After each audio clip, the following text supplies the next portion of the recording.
Dans une nuit, j'ai rêvé. J'ai vu une foule s'attrouper quelque part et la foule était au bord d'un puits. Donc, les gens cherchaient de l'eau. Et le puits était profond, très profond. Et puis, l'intérieur était fait en noir. Et je suis descendu dans le puits et j'ai commencé à puiser de l'eau. Et je donnais ça en haut et ils prenaient, ils se partageaient. Bon, à un moment donné, j'ai remarqué qu'il y avait des insectes qui me piquaient. Beaucoup d'insectes sur mes 2 pieds. Beaucoup d'insectes. Mais je me suis dit, si je les tuais, ça allait salir l'eau. L'eau était claire, très propre. Donc, je me suis abstenu et je me suis dit que voilà, si je tuais ces insectes, ça va salir l'eau. Donc, malgré la piqûre, ça me faisait mal, mais je continuais à leur puiser de l'eau jusqu'à ce qu'ils ne finissent.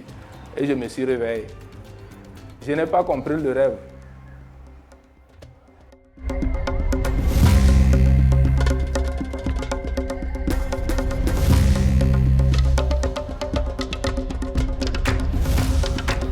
Bien, les gens considéraient l'Akebo comme un lieu de punition.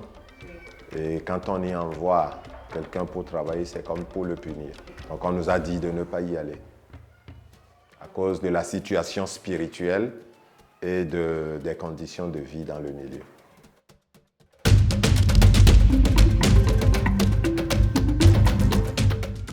La première personne qui m'a parlé de l'Akebo l'a décrit comme un milieu très sombre et très noir, où le niveau d'éducation est très bas. Beaucoup de gens ne sont pas allés à l'école, surtout parmi les femmes. Oui, l'éducation formelle dans l'Akebo n'est pas différente de ce qui se passe dans le reste du pays. Mais particulièrement, le niveau d'éducation n'est pas trop élevé. Pas trop élevé parce qu'il y a des déperditions scolaires. Les gens quittent très tôt l'école avant d'avoir terminé même le premier cycle du primaire.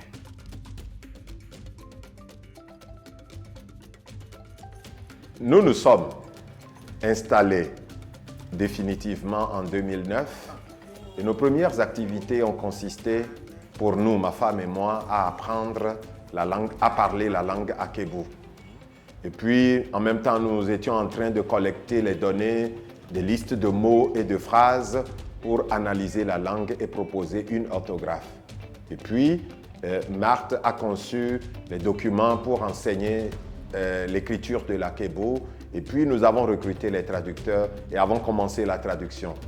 Le premier livre traduit, c'était l'Épître de Jacques.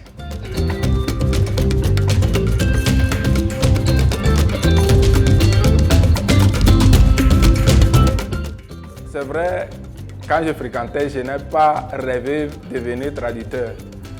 Mes ambitions étaient dans l'enseignement parce que j'aime rester avec les enfants et tout cela. Mais bon, c'est Dieu qui décide. Et c'est en 2013, fin 2012, qu'on a lancé l'appel à candidature. J'ai déposé mes dossiers et ils m'ont retenu. Donc après la formation, je suis revenu, j'ai commencé par traduire l'épître de Jacques à la main. C'était un peu difficile, mais comme j'avais cette passion de le faire, je le faisais avec amour. Il y avait même ce problème d'électricité, donc cette fois c'était à la lampe tempête, donc je l'allumais et je traduisais. Lorsque je traduisais l'épître de Jacques, il y avait des gens qui venaient à moi, les copains, les frères en Christ, tout ça là. Et il y a eu un vieux, paix à son âme, il n'est plus, il est mort. Il venait à moi parce qu'il était vraiment fasciné par ce travail. Et il disait vraiment, Dieu aime l'Akebo.